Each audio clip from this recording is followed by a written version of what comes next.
جب یہ قول بیان کرتے ہیں حضرت سعید ابن جبیر تو ان کو بعض تبع تابعین کہتے ہیں کہ جب ہم لوگوں سے یہ بیان کرتے ہیں نا کہ اس سے مراد خیر کثیر ہے تو لوگ کہتے ہیں کہ نہیں، الکوثر سے مراد جنت کی ایک نہر ہے الکوثر۔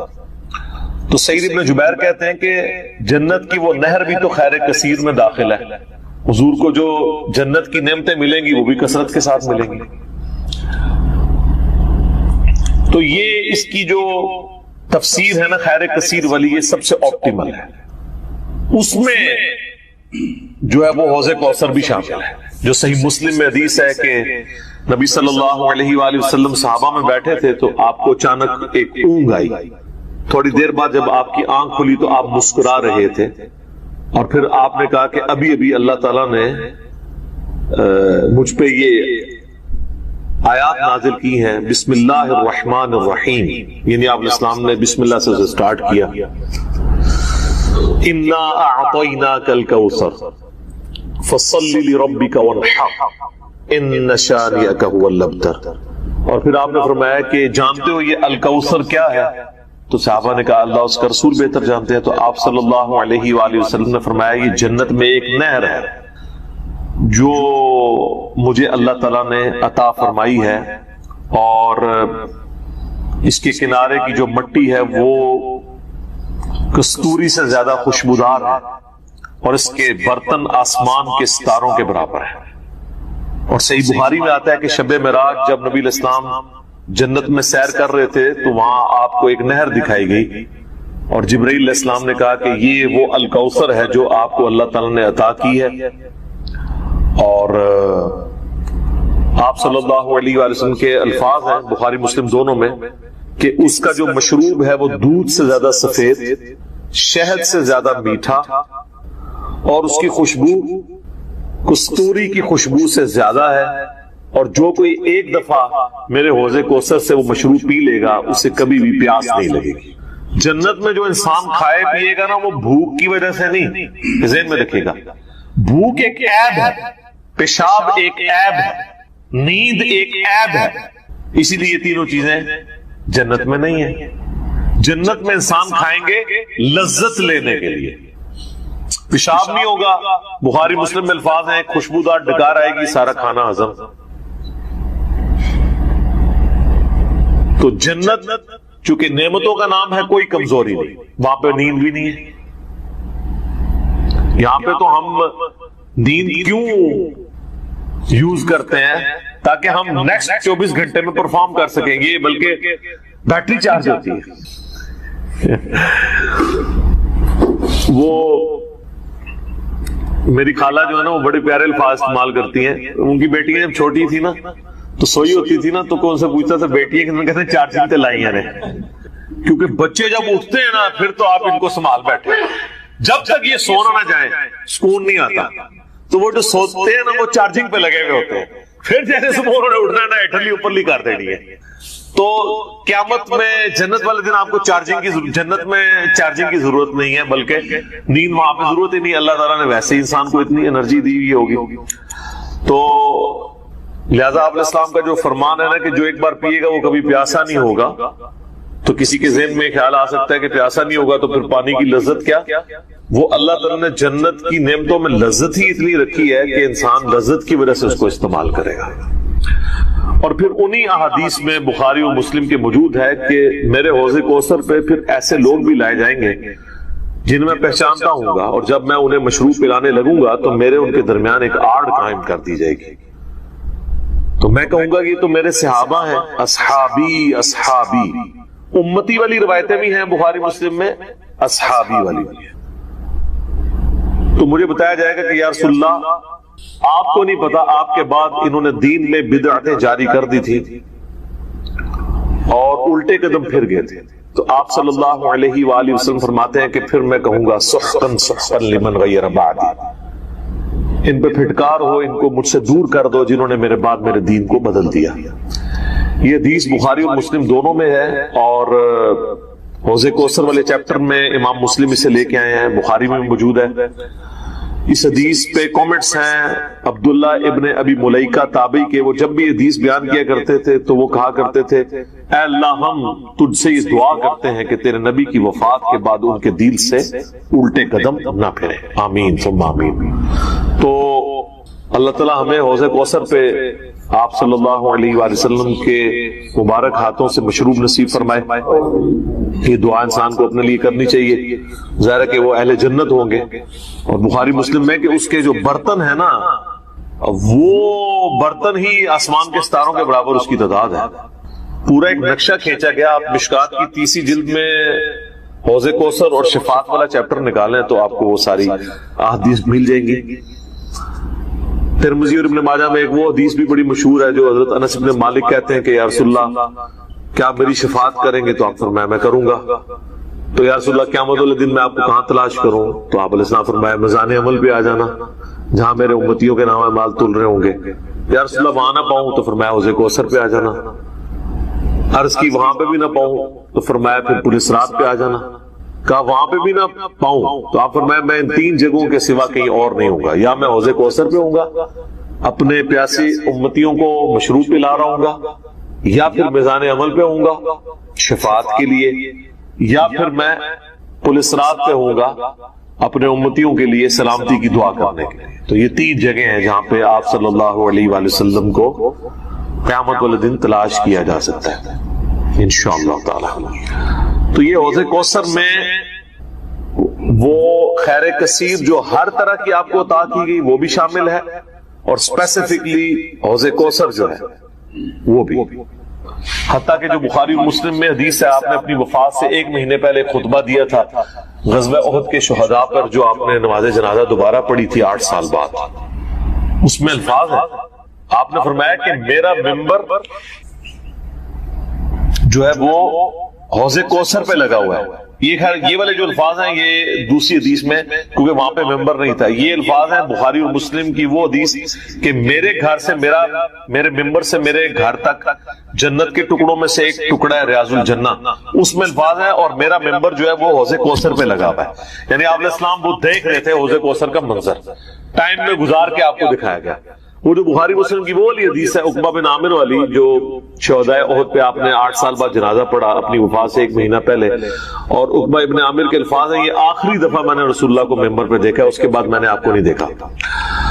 تو اس میں الفاظ ہیں، آپ نے فرمایا کہ میں اپنے حوض کوثر کو اس وقت بھی دیکھ رہا ہوں، اور دیکھنا میرے بعد جو ہے وہ مجھے تم سے خطرہ نہیں کہ تم شرک میں مبتلا ہو جاؤ گے، بلکہ مجھے خطرہ ہے کہ تم دنیا کے مال میں پڑ جاؤ گے اور پھر اس کی لالچ میں ایک دوسرے کو قتل کرو گے، اور تم بھی تباہ و برباد ہو جاؤ گے جس طرح اگلی قومیں تباہ و برباد ہوگی۔ تو اس میں بھی حوض کوثر کے الفاظ موجود ہیں۔ اور پھر میرے ایک ربلا والے ریسرچ پیپر میں بھی آپ کو پتہ ہے ایک حدیث ہے جو میں نے حوض کوثر کا ذکر اس حدیث کے اندر بھی موجود ہے۔ جب وہ سنن ابی داؤد کی ایک حدیث ہے نا، وہ عبید اللہ ابن زیاد کے پاس ایک وہ آتا ہے، ہاں یہ ابو داؤد کے اندر 4749 ہے۔ ابو طالوت تابعی کہتے ہیں کہ میں ابو برزہ کو میں نے دیکھا کہ وہ گورنر یزید عبید اللہ ابن زیاد کے پاس آئے جبکہ وہ دسترخوان پر تھا، تو اس نے ابو برزہ کو آتے ہوئے دیکھا اور کہا کہ یہ تمہارا ٹھگنا محمدی ہے۔ استغفر اللہ۔ ان کا قد چھوٹا تھا تو ان کا ہے گینڈا محمدی، یعنی محمدی اس نے اس لیے کہا کہ وہ حضور کا صحابی تھا۔ تو یہ کتنی سخت توہین کی عبید اللہ ابن زیاد نے۔ یہ وہی خبیث ہے جس کے بارے میں بخاری میں 3748 نمبر حدیث ہے، جس میں امام بخاری نے حسین کے ساتھ علیہ السلام لکھا ہے کہ یہ حضرت حسین کے حسن میں کلام کرنے لگا، تو انس بن مالک نے کہا کہ رسول اللہ کے سب سے زیادہ مشابہت رکھنے والے حسین تھے۔ یہ وہی عبید اللہ ابن زیاد ہے۔ تو یہ صحابہ کے گستاخ ہیں، آل امیہ ہیں، یہ بنو امیہ کی خدمت گار۔ تو اب آپ دیکھیں جب اس نے یہ بات کی نا تو حضرت ابو برزہ اس کی تنزیہ بات کو سمجھ گیا۔ آپ نے فرمایا مجھے گمان نہیں تھا کہ میں ایسے لوگوں کے دور حکومت تک زندہ رہوں گا جو مجھے رسول اللہ کی صحبت پر آر دلائیں گے، کہ میری زندگی میں یہ وقت بھی آنا ہے کہ رسول اللہ کی وجہ سے ہمیں پوری دنیا پہ غلبہ ملا، اور اس غلبے کی حکومت کو جو لوگ انجوائے کر رہے ہیں عرب کے بدو، یہ رسول اللہ سے میری نسبت میں مجھے آر دلائیں گے، کہ مجھے کہہ رہے ہیں کہ ٹھگنا محمدی، جنہوں پنجابی سے کہتے ہیں گینڈا محمدی، نعوذ باللہ۔ تو اب اس نے فوراً پینترا بدلا، وہ کہنے لگا کہ محمد صلی اللہ علیہ وسلم کی صحابیت تمہارے لیے باعث زینت ہے، آر کا سبب نہیں۔ پھر کہنے لگا کہ میں نے تمہیں اس لیے بلوایا ہے کہ تم سے حوض کوثر کے بارے میں پوچھوں، کیا تم نے رسول اللہ سے اس کے بارے میں کچھ سنا ہے؟ تو ابو برزہ نے فرمایا ہاں، نہ ایک بار، نہ دو بار، نہ تین بار، نہ چار بار، نہ پانچ بار، میں نے کئی مرتبہ رسول اللہ صلی اللہ علیہ وآلہ وسلم سے حوض کوثر کے بارے میں سنا، اور جو حوض کوثر کو نہ مانے اللہ تعالیٰ اسے اس کا پینا نصیب ہی نہ فرمائے۔ اور پھر سیدنا ابو طالوت کہتے ہیں کہ سیدنا ابو برزہ رضی اللہ تعالیٰ عنہ غصے کی حالت میں وہاں سے تشریف لے گئے، انہوں نے بدعا دی کہ جو حضور کے حوض کوثر کو نہیں مانتا اللہ تعالیٰ اس کو حوض کوثر نصیب ہی نہ کرے۔ تو حوض کوثر جو ہے ایک ریالٹی ہے، اور قیامت والے دن کی چند بڑی ایکٹیویٹیز جو انسان کے لیے تسکین کا باعث ہے، ان میں سے ایک عرش کا سایہ، اسی طریقے سے یہ حوض کوثر بھی ہے۔ اس گرمی کے اندر اللہ تعالیٰ کی نعمتوں میں سے بڑی نعمت ہے، ہم سب کو نصیب فرمائے، آمین ثم آمین۔ ٹھیک ہوگی؟ اب میرے بھائیو جو یہ آیت مبارکہ آ رہی ہے نا، سورۃ النساء کی آیت نمبر 48، یہ متقاضی ہے کہ ہم بقیہ ساری گفتگو اسی کانٹیکسٹ میں کریں۔ یہ قرآن حکیم کی اگر میں کہوں نا سب سے کریٹیکل آیت ہے، تو میرا یہ دعویٰ غلط نہیں ہوگا۔ کائنات کی سب سے بڑی حقیقت کو آشکار کرنے والی یہ آیت مبارکہ ہے، تو یہ میرا دعویٰ غلط نہیں ہوگا۔ سورۃ النساء کی آیت نمبر 48 سورۃ النساء میں 2 دفعہ ریپیٹ ہوئی ہے، تھوڑے سے الفاظ کے فرق کے ساتھ، ایک 48 نمبر پہ اور اس کے بعد 116 کے اوپر جا کے یہ آیت آئے گی۔ شروع کے الفاظ سیم ہیں، بعد والے جو ہیں وہ تھوڑا سا فرق ہے۔ میں وہ دونوں آیات پڑھ دیتا ہوں اور اس کے اوپر پھر انشاءاللہ تفصیلی ڈسکشن کرتے ہیں۔ پہلے اس آیت مبارکہ کو ہم پڑھنا۔ ان اللہ لا یغفر ان یشرک بہ، بے شک اللہ اس گناہ کو تو کبھی معاف نہیں کرے گا کہ کوئی شخص اس حال میں اللہ کے حضور قیامت کے دن پیش ہوا کہ وہ دنیا میں شرک کرتا ہوا۔ دنیا میں معاف کر دے گا اگر کسی نے معافی مان لی، یہ آخرت کی بات ہو رہی ہے۔ وَيَغْفِرُ مَا دُونَ ذَلِكَ لِمَن يَشَاءُ، اس کے علاوہ جتنے بھی گناہ ہیں جس کے لیے چاہے گا معاف کر دے گا، وہ بھی اوپن لائسنس نہیں ہے، جس کے لیے چاہے گا معاف کر دے گا، لیکن امید ہے کہ وہ قابل معافی ہیں۔ لیکن شرک ایسا گناہ ہے جو اللہ بھی معاف نہیں کرے گا۔ اب کوئی کہے کہ جی اللہ کی قدرت کی نفی نہیں ہو جاتی، ان اللہ علی کل شیء قدیر ہے، تو اللہ یہ کیوں کہہ رہا ہے کہ میں شرک بھی معاف نہیں کروں گا؟ اللہ تو شرک معاف کر سکتا ہے، ہم یہ جملہ بھی نہیں بولیں گے کہ کر سکتا ہے، اس لیے لا تبدیل لکلمات اللہ، جو اللہ کی وعیدیں ہیں نا وہ اللہ کے فیصلے ہیں۔ یہ بہت سخت معاملہ ہے، اللہ کے کلمات نہیں بدلتے۔ تو اللہ تعالیٰ نے یہ اپنی ڈیسٹنی میں چیز مقرر کر دی ہے کہ میں نے مشرک کو کسی صورت بھی بخشنا نہیں ہے، اس کے لیے جنت نہیں ہے۔ ہاں اس کے علاوہ کوئی گناہ ہے وہ جس کے لیے چاہے گا معاف کر دے گا، اور وہ بھی اوپن لائسنس نہیں ہے۔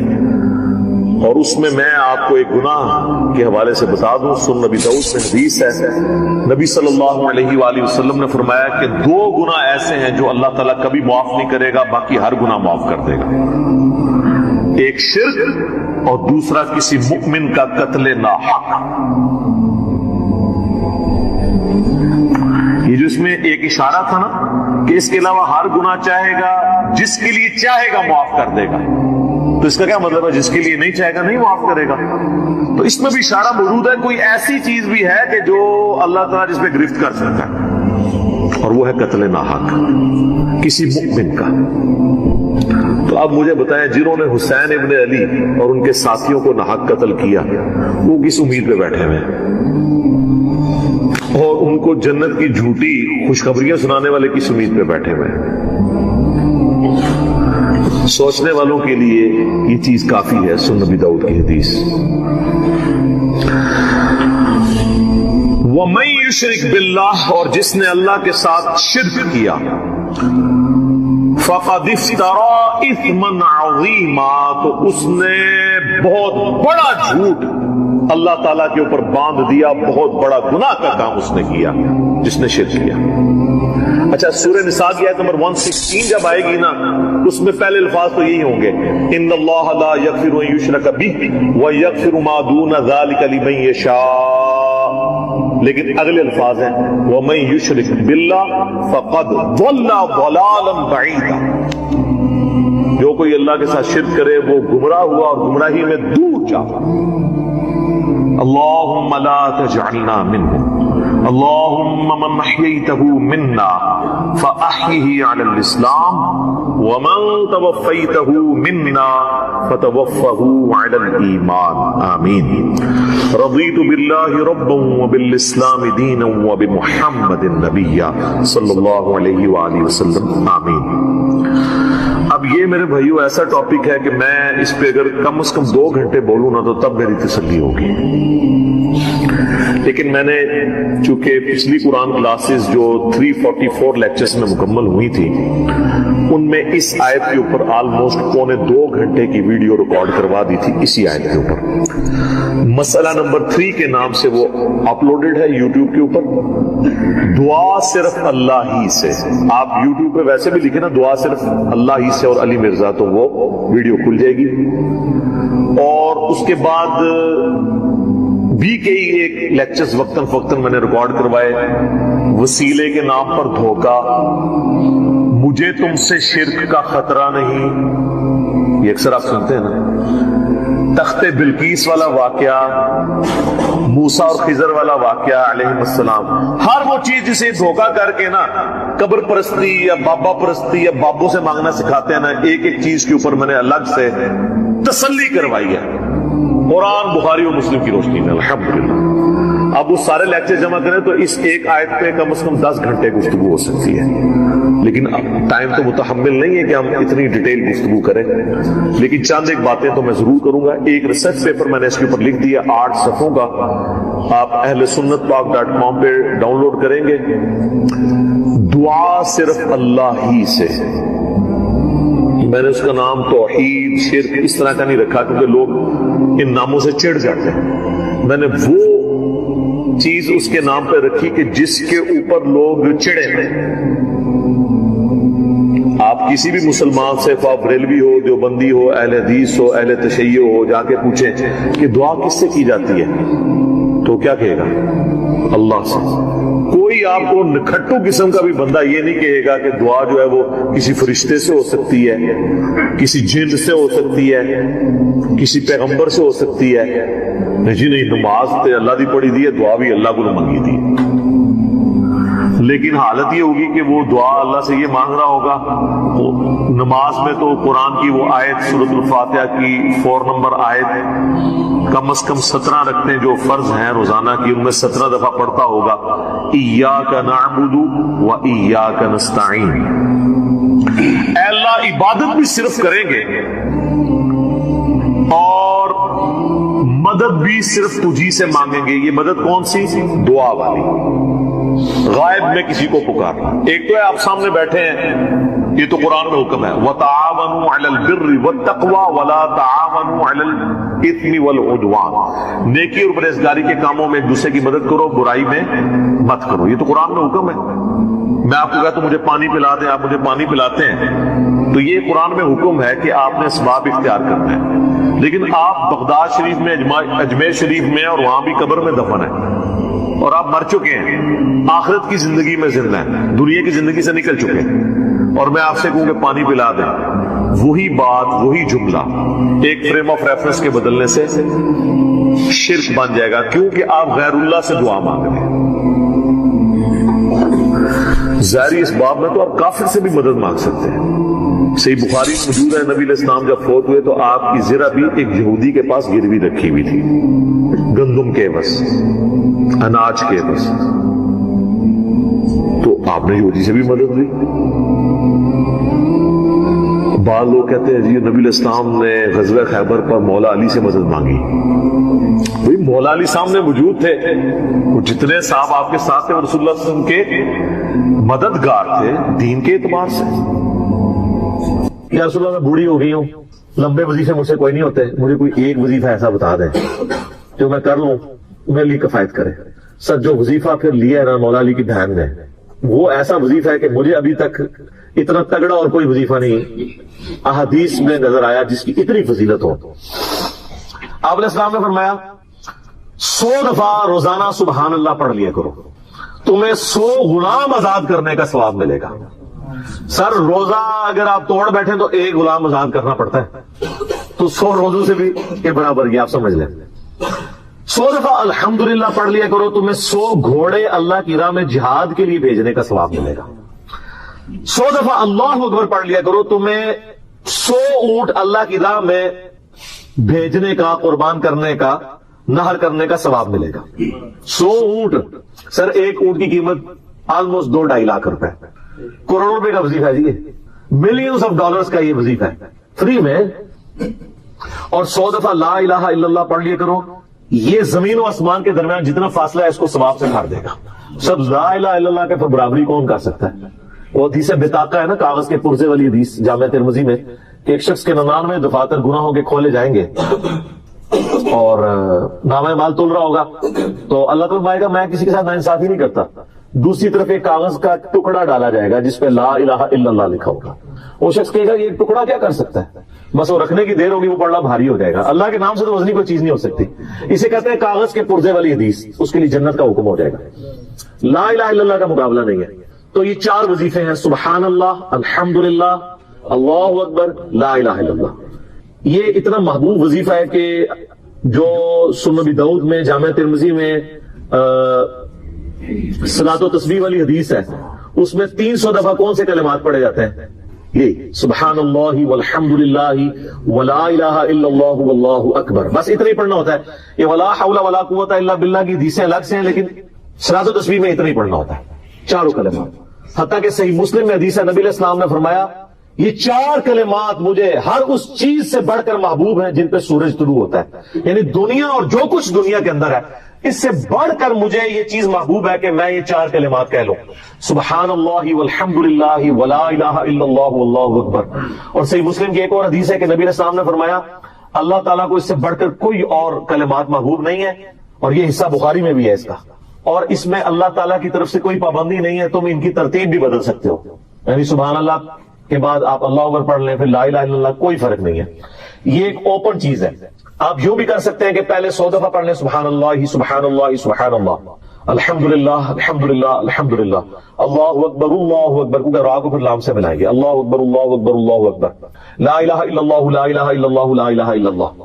اور یوں بھی پڑھ سکتے ہیں, وہ زیادہ بہتر ہے, سبحان اللہ والحمدللہ ولا الہ الا اللہ واللہ اکبر, کیونکہ اکبر پہ وقف کریں گے, ورنہ یہ سبحان اللہ تو الحمدللہ ہی پڑھ نہیں سکتے آپ, کیونکہ الحمدللہ الحمدللہ الحمدللہ بنے گا کانٹینیوس, جیسے اللہ اکبر اللہ اکبر اللہ اکبر بنتا ہے, تو وقف کرنا پڑے گا. سوائے سبحان اللہ کے, سبحان اللہ یہ تو پڑھ سکتے ہیں, لیکن الحمدللہ کو الحمدللہ الحمدللہ وقف کرنا پڑے گا. اللہ اکبر اگر ملائیں گے تو اللہ اکبر اللہ اکبر, را کو لام سے, تو اس کی بجائے اتنی مشکل میں نہ پڑے, سبحان اللہ والحمدللہ ولا الہ الا اللہ واللہ اکبر. 1 تسبیح پڑھ لے, 4 وظیفے 100 دفعہ ہو جائیں گے, کیونکہ نبی علیہ السلام اجازت دے دی ہے نا, آگے پیچھے دائیں میں کچھ بھی کر سکتے ہو. اور یہ ترتیب تو صلاۃ و تسبیح میں موجود ہے, نبی علیہ السلام نے کلمات پڑھے بھی ہیں. آپ کو پتا تبلیغی جماعت والے 3 وظیفے بتاتے ہیں, ویسے بڑی سمجھداری سے ہی کسی نے وہ ڈیوائس کیے ہوئے. 100 دفعہ وہ یہ بتاتے ہیں سبحان اللہ والحمدللہ ولا الہ الا اللہ واللہ اکبر, وہ ساتھ وہ بتاتے ہیں ولا حول ولا قوت الا باللہ, وہ بھی پڑھ سکتے ہیں, وہ بھی صحیح بخاری میں رات کو اٹھتے وقت کی دعا ہے. العلی العظیم تک بھی پڑھ سکتے ہیں, وہ ابن ماجہ میں موجود ہے. میرا ایک یوٹیوب پہ کلپ ہے 6 کلموں کا ثبوت, تو میں نے بتایا 4 کلمے ثابت ہیں, 2 مولویوں کے لکھے ہوئے ہیں, آخری والے جو ہے. تو بلکہ وہ میرا بیٹا تو اس کے وہ کورس میں ہے, تو اس نے 2 یاد ہی نہیں کیے, تو اس کو ماں کہہ رہی یاد تو کہتی ثابت, وہ کہتا ثابت ہی نہیں ہے تو کیوں ساری یاد کر. ہم ریکویسٹ کریں گے, ہمارے پاس بھی وہ کورس اسلامیات کا جو ہے نا, اس کو ریویو کرنے کے لیے بھیجا ہوا ہے ہماری اکیڈمی میں انہوں نے، تو ہم اس میں ان کو ریکویسٹ کریں گے کہ یہ آخری 2 کلمے نکال دیں، پہلے 4 کلمے ثابت ہیں. وہ تو ثابت ہی نہیں ہے، تو خام خواہ لوگوں کو آپ رٹا رہے ہیں. الٹا جن لوگوں کی شادی ہونے والی ہوتی ہے وہ بیچارے ٹینشن میں پڑے ہوتے ہیں 6 کلمے یاد کرنے کے، حالانکہ کلمے کے ساتھ تو تعلق ہی نہیں اس کے. تو یہ جو صراط و تسبیح کے اندر بھی پڑھا جاتا ہے، لیکن لا حول ولا قوت الا باللہ نہیں. وہ تو اللہ سے بخاری مسلم میں حدیث ہے کہ جنت کے خزانوں میں سے ایک خزانہ ہے لا حول ولا قوت الا باللہ. تو آپ پڑھنا چاہتے ہیں ضرور پڑھیں. اس میں وظیفے کے طور پہ آپ پوری تسبیح اس کی پڑھ لیں بے شک. تو تبلیغ جماعت والے یہ بتاتے ہیں 100 دفعہ درود شریف بتاتے ہیں اور 100 دفعہ استغفار بتاتے ہیں. تو بہت انٹلیکچوئل چیز ہے. یہ وظیفہ اتنا کمال ہے کہ آپ کے ہر فرض نماز کے بعد یہ وظیفہ نبی علیہ السلام نے مشروع کیا ہے. مسلم شریف میں حدیث ہے ہر فرض نماز کے بعد یہ وظیفہ پڑھنے والا کبھی نامراد نہیں جاتا. 33 دفعہ سبحان اللہ، 33 دفعہ الحمدللہ اور 34 دفعہ اللہ اکبر. اور ایک حدیث میں ہے مسلم شریف کی کہ جو پڑھے 33 دفعہ سبحان اللہ، 33 دفعہ الحمدللہ، 33 دفعہ اللہ اکبر اور 100 کا عدد پورا کرنے کے لیے پڑھ لے لا الہ الا اللہ وحدہ لا شریک لہ لہ الملک ولہ الحمد وہو علی کل شیء قدیر. 100 کا عدد اس سے بھی پورا کر سکتے ہیں اور 100 کا عدد اللہ اکبر کہہ کے بھی پورا کر سکتے ہیں. تو اس کے سارے گناہ معاف کر دیے جائیں گے اگرچہ سمندر کی جھاگ کے برابر ہی کیوں نہ ہو. لیکن وہ صغیرہ گناہ، کبیرہ گناہ صرف توبہ سے معاف ہوتے ہیں. وہ صحیح مسلم میں حدیث ہے کہ اگر بڑے گناہوں سے بچا جائے تو ایک جمعے سے دوسرا جمعہ، ایک رمضان سے دوسرا رمضان اور ایک نماز سے دوسری نماز درمیان کے گناہوں کا کفارہ بن جائے گی. لیکن جو نماز ہی نہیں پڑھتا تو جمعہ پڑھتا رہے تو وہ تو بڑے گناہوں سے نہیں بچا مانا. مسلم شریف میں حدیث ہے بندے کے کفر اور اسلام کے درمیان فرق نماز ہے. یہ نہ ہو گیا ایک رمضان پڑھ لے اگر رمضان کے بھی چلے سارے، نہیں نہ اس طرح نہیں ہوگا. تو یہ وظیفہ اتنا کمال ہے، بخاری مسلم دونوں میں حدیث ہے. کچھ غریب صحابہ حضور کے پاس ہے یا رسول اللہ ہر مقابلے میں ہم برابری کر لیتے ہیں امیر اصحاب کی. وہ روزے رکھتے ہیں ہم بھی روزے رکھ لیتے ہیں، وہ نمازیں پڑھتے ہیں ہم بھی نمازیں پڑھ لیتے ہیں، وہ جہاد کرتے ہیں ہم بھی جہاد کر لیتے ہیں. ایک معاملے میں آ کے ہم مارے جاتے ہیں. قرآن میں بار بار ہے اللہ کی راہ میں خرچ کرو، ہم تو خود ہی غریب ہیں. تو آپ ہمیں کوئی اس کا حل تجویز کریں. تو آپ فرمایا میں تمہیں ایک ایسی چیز بتاتا ہوں کہ تم ان کی برابری کر لو گے. تم ہر فرض نماز کے بعد 33 دفعہ سبحان اللہ، 33 دفعہ الحمدللہ، 34 دفعہ اللہ اکبر پڑھ لیا کرو. یہ بخاری مسلم دونوں میں. کچھ دنوں کے بعد پھر وہ حاضر ہوئے یا رسول اللہ وہ تو امیر صاحبہ کو بھی پتہ چل گیا وہ بھی یہی کچھ پڑھ رہے ہیں. اب ہم کیا کریں؟ تسی تک لو جناب، تسی گرین کارڈ دے بلو کارڈ دے چکر ہی پہ ہو، دنیا دے آخرت کے نہیں. صحابہ کرام آخرت کے بلو اور گرین کارڈ کی بات کرتے تھے.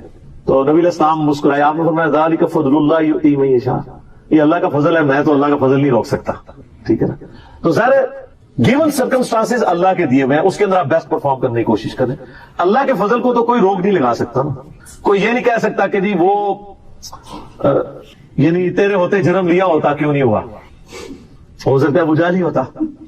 تو جس حال میں اللہ نے رکھا ہے اسی کو آپ بہتر سمجھیں. اس طرح کی کئی احادیث ہیں جو ان وظیفوں کو سپورٹ. اچھا مسلم شریف میں ایک حدیث میں یہ بھی ہے کہ 10 دفعہ سبحان اللہ، 10 دفعہ الحمدللہ اور 10 دفعہ اللہ اکبر. اگر کسی پاس ٹائم تھوڑا ہے نا تو فرض نماز کے بعد یہ بھی پڑھ سکتا ہے. 10 دفعہ بھی وظیفہ یہ والا کیا جا سکتا ہے. ایک بڑی دقت انگیز حدیث ہے، ہمارے یوسف بھائی نے اس پہ کلپ بھی بنایا ہے، صفین کی راتوں میں. بخاری مسلم دونوں میں حدیث ہے. مولا علی علیہ السلام خود روایت کر رہے ہیں. وہ کہتے ہیں کہ نبی علیہ السلام کو جب اللہ نے کشادگی دی، کچھ غلام آپ کو گفٹ ملے، تو میں نے فاطمہ سے کہا کہ تم پورا دن گھر کی صفائی کرتی ہو، چکی چلاتی ہو. اس کی وجہ سے ان کے ہاتھ پہ بھی نشان بن گئے تھے. اس طریقے سے سامان اٹھا کے لاتی تھی تو رسی کے نشان یہاں پڑے ہوئے تھے. تو نبی علیہ السلام سے جا کے جو ہے وہ ایک غلام ڈیمانڈ کر لیتے ہیں جو ہمیں ذرا ہیلپ آؤٹ کر دے گا. جب سب کو مل رہا ہے تو ہمیں بھی مل جائے گا. تو سیدہ فاطمہ حاضر ہوئی. حدیث بخاری میں بھی ہے، مسلم میں بھی ہے. تو حضور علیہ السلام کے پاس گئی، بات نہیں کر سکی. طبیعت میں تربیت کس کی تھی سر؟ بولڈنس نہیں تھی وہ والی، حالانکہ باپ ہے اور حضور کو پتا تھا اپنی بچی کی عادت. تو وہ گئی، بات نہیں کر سکی، واپس چلی گئی.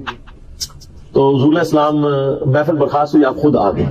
سر وہ حدیث کمال ہے. مولا علی کہتے ہیں میں اور فاطمہ ایک چادر میں لیٹے ہوئے تھے اور نبی علیہ السلام ہمارے گھر میں آئے اور پاؤں کی جانب سے نبی علیہ السلام ہمارے بستر میں داخل ہوئے، حتیٰ کہ آپ کے پاؤں کی ٹھنڈک ہم نے اپنے سینے پہ محسوس کی.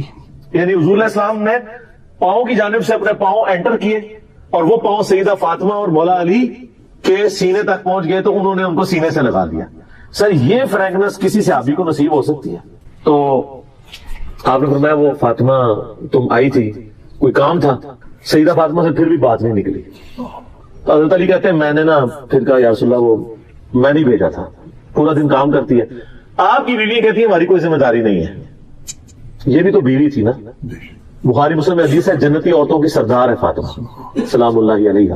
تو میں نے غلام کے لیے عرض کیا تھا یہ تھک جاتی ہے ہمیں ہیلپ آؤٹ کر دے گا.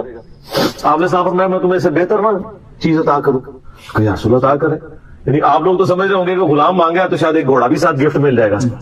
ان کا جب رات کو بسترے پہ جانے لگو نا تو 33 دفعہ سبحان اللہ, 33 دفعہ الحمدللہ اور 34 دفعہ اللہ اکبر پڑھ لیا کرو, یہ تمہارے لیے اس غلام سے بھی بہتر ہے. یعنی سارے دن کی تھکاوٹ اتر جائے گی. سر یہ بہت بہترین وظیفہ ہے. تو اچھا یہ حدیث مولا علی پوری زندگی سنایا کرتے تھے کیونکہ حضرت فاطمہ اور مولا علی کی ایک محبت بڑی مثالی تھی. پھر لوگ بھی جو ہے نا وہ مولا علی سے پوچھا کرتے تھے وہ فاطمہ والی حدیث تسبیح فاطمہ, اسے تسبیح فاطمہ اس لیے کہا جاتا ہے. تو یہ حدیث جب بیان کی مولا علی نے تو آگے نے تابعین نے پوچھ لیا, بخاری مسلم دونوں میں, کہ حضرت علی کہتے ہیں کہ وہ دن ہے آج کا دن ہے, میں نے کبھی یہ وظیفہ چھوڑا نہیں ہے. سر استقامت تو خود مل جاتی ہے, جس کے بسترے میں جا کے نبی علیہ السلام وظیفہ سکھا رہے ہوں تو وہ پوری زندگی اس واقعے کو کبھی بھول سکتا ہے کہ مجھے خود آ کے میرے بسترے میں آ کے, اور حتیٰ کہ آپ کے قدم مبارک میرے سینے سے لگے تھے, اس حال میں حضور نے مجھے یہ تحفہ دیا ہے, وہ تحفہ کوئی بھلا سکتا ہے؟ تو اللہ تعالیٰ جو تقوی کی روش اختیار کرتا ہے اللہ تعالیٰ کوئی نہ کوئی نجات کا راستہ اس کے لیے نکال دیتا ہے, کوئی نہ کوئی مخرج نکال دیتا ہے جہاں سے اس کے لیے معاملات آسان ہو جاتے ہیں. وَيَرْزُقْهُ مِنْ حَيْثُ لَا يَحْتَسِبُ, اور اسے وہاں سے رزق دیتا ہے جہاں سے اسے گمان بھی. رزق میں صرف دنیاوی جو ہم مال دولت اس کو ایک رزق سمجھتے ہیں, یہ ایک رزق کا بالکل چھوٹا سا ٹوٹا ہے. اس سے بڑا رزق اللہ تعالیٰ ہمیں دے رہا ہے جس کی طرف ہماری توجہ نہیں ہے, اور وہ رزق ہے ہماری صحت. ایک شخص کے پاس کروڑوں روپے ہے لیکن اس کے گردے فیل ہو چکے تو کس کام کا؟ ایک بندے کے پاس اربوں روپے ہے لیکن اسے معدے کا السر ہے, وہ چاٹ نہیں کھا سکتا, وہ گول گپے نہیں کھا سکتا, وہ بریانی نہیں کھا سکتا, چاہے اس کے جتنے مرضی ہوٹل ہو. تو دنیاوی بال و دولت کا آ جانا صرف یہ رزق میں سے, میں نے کہا یہ بالکل چھوٹا سا جز ہے, اس کو انسان یوٹیلائز کرے یہ بہت بڑی بات ہے. دنیاوی صحت جو اللہ نے انسان کو زندگی میں دی ہے, لوگ کہتے ہیں اللہ نے مجھے کیا دیا ہے. جو شخص یہ بات کرے نا اسے کو جی 1 کروڑ روپے لے دو, اپنی ایک آنکھ نکال کے مجھے کوئی دے گا, اپنا ایک بازو توڑ کے دے دو. تو آپ ذرا 1-1 کروڑ ساروں کے اوپر لگانا شروع کریں, اربوں کے تو آپ خود ہیں. اور یہ تو میں صرف سمجھانے کے لیے کہہ رہا ہوں, یہ تو آپ گن بھی نہیں سکتے. قرآن پاک میں اللہ تعالیٰ نے فرمایا نا کہ اللہ کی نعمتیں اتنی زیادہ ہیں کہ تم انہیں شمار کرنا چاہو تو شمار بھی نہیں کرتے. تو وہاں سے اللہ تمہیں رزق دے گا, تمہیں گمان بھی نہیں. اب رزق کے لیے ضروری نہیں ہے کہ آپ کے پاس مال و دولت اور آپ کے ایسٹس بڑھ جائیں, یہ بھی اللہ تعالیٰ کا بہت بڑا رزق ہے کہ آپ کے پاس جو تھوڑے بہت ایسٹس ہیں وہ سلامت ہیں. کسی ایک میڈیکل کیس کسی گھر کے اندر 1 کروڑ پڑتی بندے کو بھی لا کے زیرو پہ کھڑا کر سکتا. آپ کی زندگی میں کئی ایسے کیسز ہوئے ہوں گے جدادیں تک بک جاتی ہیں. اور مجھے واصف صاحب کی بات یاد آ گئی. وہ کہتے ہیں میں وہ مسجد میں بیٹھا ہوا تھا تو ایک بندے کو میں نے دیکھا کہ وہ دعا مانگ رہا ہے کہ یا اللہ 25 سال پہلے جو میں نے دعا تجھ سے کی تھی وہ واپس لے لے, بس یہ دعا کر. کہتے ہیں وہ فارغ ہوا تو میں نے اس سے پوچھا کیا ہوا.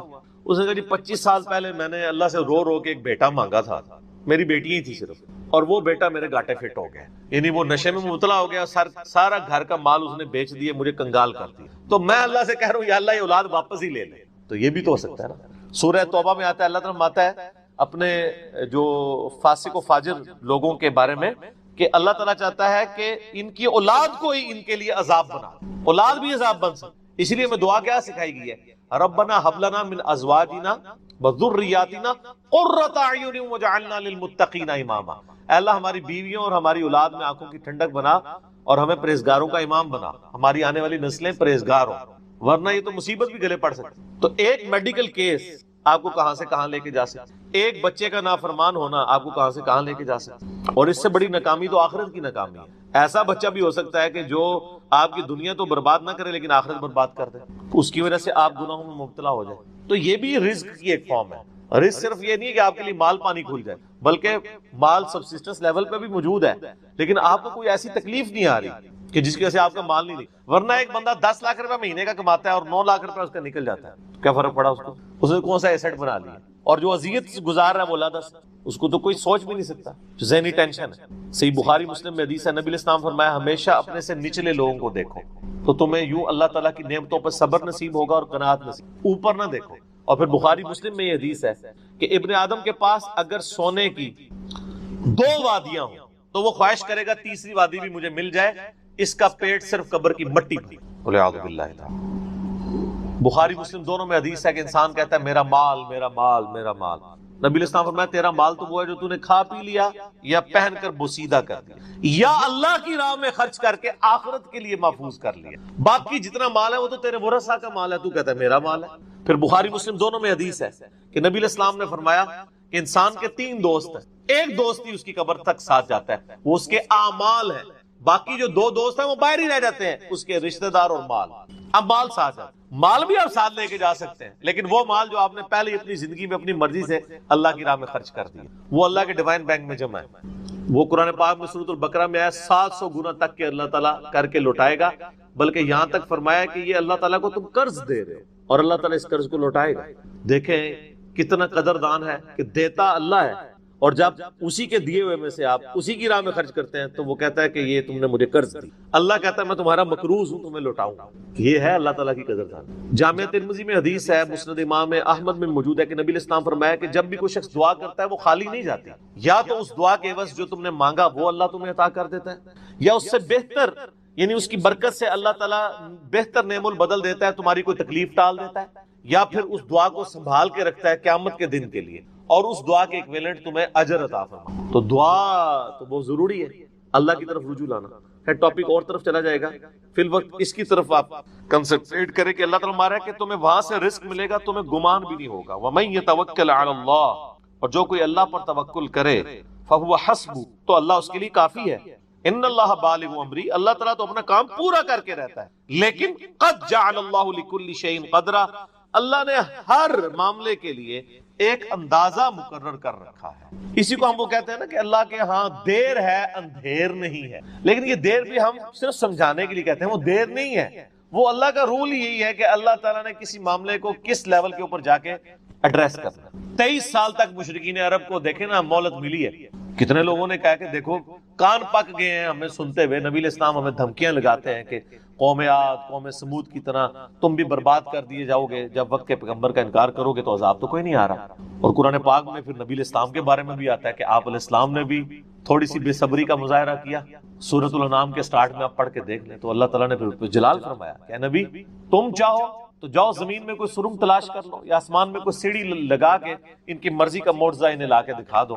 ہمارے ہم اپنے فیصلوں میں یعنی کسی کے پابند نہیں ہیں. پھر سورہ آل عمران میں آتا ہے جب غزوہ احد کے موقع پہ نبی علیہ السلام کی زبان سے بددعا نکل گئی خالد ابن ولید کے لیے کہ اللہ تعالیٰ ایسی قوم کو کیسے ہدایت دے گا جنہوں نے اپنے نبی کا چہرہ خون سے رنگ دیا. یہ صحیح مسلم میں الفاظ ہے, قرآن پاک میں اشارتاً اس کا ذکر ہے. سورہ آل عمران میں اللہ تعالیٰ نے فرمایا کہ نبی آپ کو کوئی اختیار نہیں ہے, اللہ تعالیٰ چاہے تو ان کو ہدایت بھی دے سکتے. ہائے ہائے, یہ اللہ کے فیصلے, یہ کسی انسان کا کوئی فیصلہ. تو اب ان آیات کی روشنی میں بزرگ تو کسی کھاتے بھی نہیں بنتے, لوگ بزرگوں کو لے کے بیٹھ رہے ہوتے ہیں یہ بزرگ دعا کریں گے, بزرگ کر دیں گے. بزرگوں نے کیا کرنا ہے؟ یا تو نبی علیہ السلام کے بارے میں فرمایا جا رہا ہے کہ آپ کو کوئی اختیار نہیں ہے, اللہ تعالیٰ چاہے تو بخش دے, اللہ تعالیٰ چاہے گرفت فرمائے, اللہ تعالیٰ چاہے ڈھیل دے. اللہ نے ہر کام کے لیے ایک اندازہ مقرر کیا ہوا ہے, وہ اسی موقع کے اوپر اللہ تعالیٰ اس چیز کو اسٹیبلش, وہ اللہ کے ڈیوائن علم میں ہے کہ کب اللہ تعالیٰ نے اسلام کا غلبہ کروانا ہے. جب نہیں کروایا تو 13 سال میں 125 بندے مسلمان ہوئے ہیں, اور اگلے 13 سال کے اندر دونوں سپر پاورز بھی الٹ دی گئی ہیں. دونوں طرف ٹائم پیریڈ تو ایک ہی ہے. تو یہ اللہ تعالیٰ فیصلہ. عمر اور رزق میں برکت کے لیے کوئی وظیفہ بتا دیں. اس میں نے بتا دیا نا, صحیح بخاری مسلم دونوں میں حدیث ہے, نبی صلی اللہ علیہ وآلہ وسلم نے فرمایا جو شخص یہ چاہے کہ اس کے رزق میں برکت کر دی جائے, عمر دراز کر دی, تو اپنے رشتہ داروں کے ساتھ اس لیکن یہ بھی تقدیر میں لکھا ہوا ہوگا کہ وہ کرے گا تو یہ ہو جائے گا, تو اسی کو توفیق ملے گی نا. تو اللہ تعالیٰ اس کی عمر میں برکت, عمر میں برکت صرف یہ نہیں ہے کہ ایک بندہ 60 سال کا تو اب 100 سال پہ مرے, کئی 100 سال کی زندگی پاتے ہیں اور کام چوانی کا بھی نہیں کر کے مرتے, اور بعض لوگ 50 سال میں اتنا کام. امام شافعی کی عمر 55 سال تھی صرف جب فوت ہوئے ہیں. چلو شافعی کو تو چھوڑ دیں, اس سے پہلے آ جائیں. عمر بن عبدالعزیز 38 سال کی عمر میں فوت ہوئے ہیں. 38 سال کی عمر میں 3 براعظموں پہ ایسے نقوش چھوڑ گئے ہیں کہ آج دنیا حیران ہے. تو ان کو تو عمر بھی کوئی نہیں ملی ہے. یہ نہیں ہوتا کہ آپ کو عمر کتنی ملی ہے, آپ نے اس عمر میں کیا کیا ہے. آپ اللہ تعالیٰ آپ کو اسی ٹائم میں اتنی برکت. میں اپنے لیے آپ کو بات کروں, کسی کیا بات کروں, میری زندگی خود اس چیز کا نمونہ ہے. آج جب لوگ یہ نہیں کہتے ہیں یار اس نے اتنے ویڈیوز چڑھا دی ہیں, کتنے بیٹھ کے ریکارڈ کرانا رہتا, حالانکہ ہفتے میں ایک ریکارڈ ہوتی ہے, روزانہ ہوتی بھی نہیں ہے, لیکن کنسسٹنسی کے ساتھ, اللہ کی مدد کے ساتھ آپ اگر یہ کام لے کے چلتے رہیں تو slow and steady wins the race. تو آج چیزیں آپ دیکھ لیں ہزاروں کی تعداد میں آپ کے سامنے, اور یہ حالات اللہ تعالیٰ فیوریبل کرتا ہے. میں یقین کریں میں اپنے بھائیوں کو کہتا ہوں، میں جب بھی درس، ابھی آج کا درس میں نے کرنا تھا نا، وہ ہندو کا جواب دینا تھا، تو میں نے پورے ہفتے سے دعائیں شروع کی ہوئی تھیں، اللہ زندگی دے دیں، حالات فیوریبل ہو جائیں، ٹرانسفارمر بھی نہ اڑے ہمارا، جنریٹر بھی چلتا رہے، سارے معاملات چلتے رہے، اور فرحان بھائی بھی ٹائم پہ آ جائیں، ٹھیک ہو گیا جی، کالر مائک بھی چل جائے، کیمرے کی بھی بیٹری چارج ہو، ساری چیزیں، یہ میں جو چیزیں میرے اختیاروں میں کر کے، یا اللہ تو نے کرمانی ریکارڈنگ، میں تو کچھ بھی نہیں، ٹھیک ہے، اپنے پورے ریسورسز مینج کر کے بھی اللہ پہ نظر ہوتی ہے۔ حالانکہ میرے دوستوں کو پتا ہے میں کتنا وہمی ہوں، میرے آفس میں بھی نا جب سب سے مشکل کوئی ٹاسک میرے والے کیا جاتا ہے اور وہ ہمارے باس کہتے ہیں یار اس کو دے کے تم بھول جاؤ، پھر وہ کام کر کے آپ کو بتائے گا، تو کیوں میں وہم ہوں، جس کام میں ہاتھ ڈالتا ہوں نا میں دنیاوی اعتبار سے ہر چیز اس کے حوالے سے مینج کرتا ہوں، لیکن ساتھ مسبب الاسباب پہ نظر ہوتی ہے کہ یا اللہ یہ جو کچھ میں کر رہا ہوں نا یہ تو میں اسباب کر رہا ہوں نا، میرے ساتھ کوئی بھی پرابلم ہو سکتی، کسی کے ساتھ کوئی این ٹائم یعنی اس کے اوپر فیملی کے اوپر کوئی ایسا ایشو آ سکتا ہے کہ درس کینسل کرنا پڑ جائے، ہو سکتا ہے، جس طرح ایک بار یعنی اچانک جو ہے وہ یعنی ہمارا درس کینسل ہو گیا تھا، عثمان بھائی کی والدہ فوت ہو گئی تھی، ہمیں اپنا درس کینسل کرنا پڑا، ایگزیکٹ اسی دن ہی ہو گیا اس طرح، تو وہ حالانکہ ہمارا درس پورا تیار، مسئلہ 41 اس دن ریکارڈ ہونا تھا، کئی سال پہلے کی بات، کس سال کی بات ہے یہ؟ 5 سال پہلے کی بات ہے، تو اپنا ہر چیز مینج کی تھی، لیکن اینڈ ٹائم پہ کوئی مسئلہ کھڑا ہو گیا، میرے اپنے بھی کئی کلوز ریلیٹیو فوت ہوئے ہیں، لیکن اللہ کا شکر ہے اتوار مطلب وہ درس سے 1-2 دن آگے پیچھے ہی ہوئے ہیں، تو اللہ تعالیٰ نے یعنی معاملات کو سیٹل کر دیا، یہ ساری چیزیں سر فیوریبل ہونا، پھر تو یہ وہ سوال کی طرف ہوں کہ رشتہ داروں سے اس نے سلوک کریں، اللہ تعالیٰ رزق میں اضافہ کرے گا، عمر میں اضافہ کر دے گا، یعنی برکت ڈال دے گا، تھوڑی چیز بھی کفایت کر دے گی۔ ابو داؤد میں ایک حدیث ہے، ایک صحابی کہتے ہیں میری ماں فوت ہوگی، فرمایا اپنی خالہ کے ساتھ اس نے، ٹھیک ہو گیا، تو یہ رزق کے بڑھنے کا دیا، باقی دعا تو ایک ہی ہے، اللہم ربنا آتنا فی الدنیا حسنہ وفی الآخرۃ حسنۃ وقنا عذاب النار، یہ دنیا کے ہر کام کے لیے دعا ہے، رزق کی برکت کے لیے، اولاد کے لیے، اولاد کے اچھے مستقبل کے لیے، لڑائی جھگڑا ختم کرنے، دنیا کی ہر چیز اس میں داخل ہے، کیوں؟ ربنا آتنا فی الدنیا حسنہ، دنیا میں ہر چیز حسنہ عطا کر دے، بہتر، اور آخرت کی ہر چیز داخل ہے، وفی الآخرۃ حسنہ، آخرت میں قبر بھی شامل ہے، میدان حشر بھی، میدان عدل بھی، یہ واقعنا عذاب القبری، واقعنا عذاب الحشری، یہ کہنے کی ضرورت نہیں ہے، بخاری مسلم میں حدیث ہے جو مر گیا اس کی قیامت قائم ہوگی، وہ آخرت میں داخل ہوگی، اس میں سب کچھ ہے۔ اس میں ایک صحیح مسلم کی حدیث میں بتا دیتا ہوں، ایک صحابی تھے، بیماری کی وجہ سے اتنے کمزور ہو گئے کہ چڑیا کی طرح ان کا جسم ہو گیا، یہ آپ کو دعا والے چیپٹر میں مشکات میں دوسری جلد میں بھی یہ حدیث مل جائے گی، صحیح مسلم کی، نبی صلی اللہ علیہ وآلہ وسلم عیادت کے لیے آئے، آپ نے حالت دیکھی، آپ نے فرمایا وہ تو اللہ سے کیا مانگتا ہے، آپ کو پتہ چل گیا کہ مسئلہ کوئی گمبھیر ہے، کیا یا رسول اللہ میں اللہ سے ایک ہی دعا کرتا ہوں کہ یا اللہ جو تو نے مجھے آخرت میں عذاب دینا ہے نا وہ دنیا میں نعوذ باللہ من ذالک اللہم اجرنا من النار، نبی صلی اللہ علیہ وسلم نے فرمایا سبحان اللہ، اللہ پاک ہے غلطیوں سے، اس کا مطلب یہ ہوتا ہے یہ انسانی غلطیاں، اور تو اللہ سے یہ چیز مانگ رہا ہے، اور تیرے اندر ہمت ہے کہ تو آخرت کیا دنیا کا بھی اللہ کا عذاب برداشت کر سکے،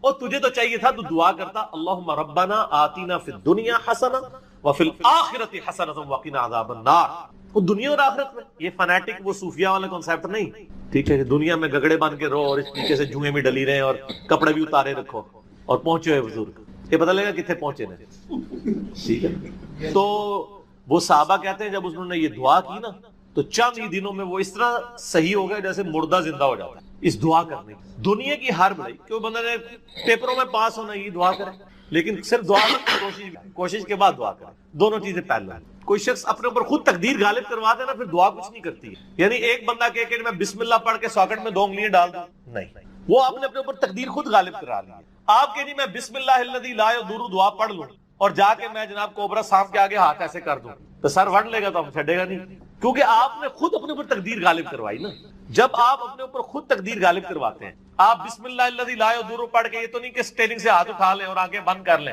تو جا کے ٹھوکیں گے سیدھے، جب کوئی شخص خود تقدیر غالب کرواتا ہے پھر دعا کچھ نہیں کرتی، اس کی دعا ہے تدبیر کے ساتھ، کیونکہ اس طرح دنیا کا نظام نہیں چل سکتا تھا نا، تو یہ ان دعاؤں کا یہ ہوگا کہ جو ناگہان، اسی لیے آپ دیکھیں حدیث کے الفاظ کیا ہیں کہ ناگہانی آفت، خود لائی ہوئی آفت نہیں، ناگہانی آفت، آپ جا کے سانپ کے بل میں جا کے ہاتھ کو سیڑ دیں اور آپ کے میں نے پڑھا اعوذ بکلمات اللہ التامات من شر ما خلق، کچھ بھی نہیں ہونا، کیونکہ آپ اس دعا کی خود وائلیشن کر دی، ناگہانی آفت ٹلے گی، ٹھیک ہو گیا، اور جو آپ اپنے اوپر خود طاری کریں گے وہ نہیں ٹلنے، وہ اس طریقے سے نہیں ٹلنے. اس لیے یعنی یہ دعائیں وغیرہ پڑھیں، اس کے بعد تدبیر بھی کیا کریں. ویسے ہم باقی معاملات میں کرتے ہیں، کسی شخص نے صرف دعا پڑھ کے اپنا پیٹ نہیں بھرا، نہ پیاس بجھائی ہے، ہمیشہ کھانا بھی کھاتے ہیں، پانی بھی پیتے، اور کہتے ہیں اسباب بھی ساتھ رکھیں. ٹھیک ہو گیا. وما من دابۃ فی الارض، اور زمین پہ چلنے پھرنے والی کوئی بھی مخلوق ایسی نہیں ہے، الا علی اللہ رزقها،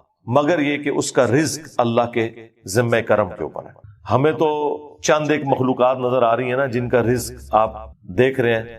ابھی اگر آپ کو ویل مچھلی کا رزق بتایا جائے جو پیسیفک میں اور اٹلانٹک میں آج بھی ہزاروں کی تعداد کے اندر ہے، ایک چھوٹی ویل مچھلی بھی ایک وقت کا 500 کلو گوشت کھا جاتی ہے، 500 کلو. اور جو بڑی ویل مچھلی ہیں وہ تو آپ چھوڑ دیں، 30 ہاتھیوں کے برابر بھی ویل مچھلی ہے. اتنی بڑی بڑی ویل مچھلی ہیں، 30 ہاتھی، 30 ان کے برابر ایک ویل مچھلی. اس کا رزق بھی اللہ تعالیٰ پورا کر رہا ہے. آپ کو تو بس چڑیاں نظر آ جاتی ہیں زیادہ زیادہ، تو کسی کے دماغ میں آ سکتا ہے کہ یار چڑیوں کا رزق اللہ پورا کر رہا ہے، تو زیادہ زیادہ اتنا ہی دماغ میں رزق آتا ہے. آپ ذرا ان جانوروں کے بارے میں سوچیں، اتنے بڑے بڑے جانور سمندر کے اندر، خشکی میں تو اتنے بڑے جانور ہی نہیں ہیں جتنے پانیوں کے اندر موجود ہیں، اور ان تمام کے رزق کی ذمہ داری اللہ تعالیٰ نے لی ہوئی ہے. لیکن یہ رزق کی ذمہ داری ہے کوشش کے ساتھ جڑی ہوئی ہے. یہ نہ سمجھیں کہ ویل مچھلی کے منہ میں آ کے اللہ تعالیٰ کو چیز ڈال دیتا ہے، نہیں، کوشش کرنی پڑتی ہے. انسان کو بھی کوشش کرنی پڑتی ہے. اللہ نے دنیا کو اسباب کے ساتھ جوڑا ہوا ہے. ہاں، کوشش کرو گے رزق ملے گا. پوٹینشلی رزق اللہ تعالیٰ نے قیامت تک کے لیے اس پلانٹ ارتھ پہ رکھ دی ہے. دیکھیں، آج سے آلموسٹ 200 سال پہلے تک تو کسی کو پتہ ہی نہیں تھا کہ زمین میں انرجی کا اتنا بڑا خزانہ موجود ہے تیل کی شکل میں. 1853 میں وہ پہلا کنواں پنسلوینیا میں امریکن سٹیٹ کے اندر دریافت ہوا تھا، کرنل ایڈون نے کیا تھا. اتنی ماشاءاللہ مٹھی داڑھی تھی، ہے کرسچن تھے ویسے وہ. اور عرب ملکوں میں وہ تو 20ویں صدی کے اندر تیل نکلا ہے، 1960 کے قریب جا کے یہ تیل نکلا ہے عرب ملکوں میں. اب میرا سوال یہ ہے کہ 1300 سال تک سارے بزرگان دین آج عمرے کے لیے جاتے رہے، جو نیچے نگاہ مارتے تھے تو 7 زمینیں کراس اور اوپر عرش پہ نگاہ پہنچتی تھی، کسی بزرگ کو تیل نہیں نظر آیا عرب کی سرزمین میں. ایسے بزرگوں سے جان چھڑا سکتے تھے، جو اتنے تے گئے نہیں ہون گے، تے مکے مدینے تے گئے سن نا، وہ تو لنگے نے نا، کسی کو تیل نظر آیا. دنیا کو اللہ نے بقدر ایفرٹ رکھا، اور یہ بھی اب مزید کوئی 50-60 سال کا تیل رہ گیا. پھر آنے والی دنیا ذکر کرے گی کہ انسانیت نے 250-300 سال ایسے دیکھے ہیں کہ اللہ نے ان کو ایک ایسا خزانہ دیا تھا کہ جس کو یوز کر کے ٹرینیں چلتی تھیں، ہوائی جہاز اڑتے تھے، اور وہ زمین سے تیل نکلا تھا. محرم میں شادی کرنا ہمارے معاشرے میں اچھا نہیں سمجھا جاتا، آپ کی کیا رائے ہے؟ یہ روایت توڑنا زیادہ ثواب کا کام ہے یا محرم میں شادی نہ کرنا ہی بہتر ہے؟ اس کے حوالے سے جو یہ اویس قادری صاحب نے پچھلی دفعہ جو یہ حرکت ارشاد فرمائی تھی، تو میری ویڈیو آ چکی ہے، رپلائی ٹو اویس قادری اور حضرت معاویہ رضی اللہ تعالیٰ عنہ. اس میں انہوں نے بھی اپنی بچی کا نکاح والا معاملہ کیا تھا محرم کے اندر، تو اس پہ میں نے اپنی ورڈک دے دی تھی. میرے نزدیک تو کوئی ایسی حرکت نہیں کرنی چاہیے جس کی وجہ سے مسلمانوں میں فتنہ کھڑا ہو، اور اس میں ایک حرکت یہ بھی شامل ہے. اس حوالے سے بخاری مسلم حدیث ہے، عائشہ اگر تیری قوم نئی نئی جہالیت سے نہ پھری ہوتی تو میں خانہ کعبے میں جو حتیم ایسے توڑوا کے کعبے میں داخل کر دیتا، حضرت ابراہیم کی بنیادوں کے اوپر. محرم میں شادی کرنے کو جو لوگ کنڈیم کرتے ہیں نا، وہ بھی یہ نہیں کہتے کہ محرم میں شادی کرنا حرام ہے، یہ صرف اخلاقاً وہ آپ سے ڈیمانڈ کر رہے ہوتے ہیں. اگر آپ کے گھر میں میت پڑی ہوئی ہو تو شادی کیا آپ ڈیلے نہیں کرتے؟ بعض اوقات 1 مہینہ ڈیلے ہو جاتی، وہاں تو کوئی نہیں کہتا جی سوگ تو 3 دن ہے، چوتھے دن پھر بیاہ رکھ لو. کہتے ہیں نہیں یار حالت نہیں ہے، کہتے ہیں نا. تو اس دن مسلمانوں کے اس 10 محرم کے دن یا محرم کے پہلے 10 دنوں میں مسلمانوں پہ ایک افتاد ٹوٹی ہوئی ہے کربلا کی شکل میں، جس کی تکلیف آج تک ہم فرقہ واریت کی شکل میں کاٹ رہے ہیں. خام خواہ اس طرح کے معاملات کو لے کے چلنا، اور اس کو سپورٹیو میں وہ حدیث بیان کروں گا بخاری کی کہ واشی تیرا اسلام تو قبول ہے لیکن اپنی شکل مجھے نہیں دکھانی. یہ وہ شخص کہہ رہا ہے جو حریص علیکم بالمؤمنین رؤوف الرحیم ہے، وہ بھی اپنے جذبات پہ اس حوالے سے قابو نہیں رکھ پا رہے کہ تو نے حمزہ کو قتل کیا، اگرچہ تو مسلمان ہو گیا، تیرا گناہ بھی معاف ہے، لیکن مجھے شکل نہیں دکھانی، مجھے اپنا چچا یاد ہے.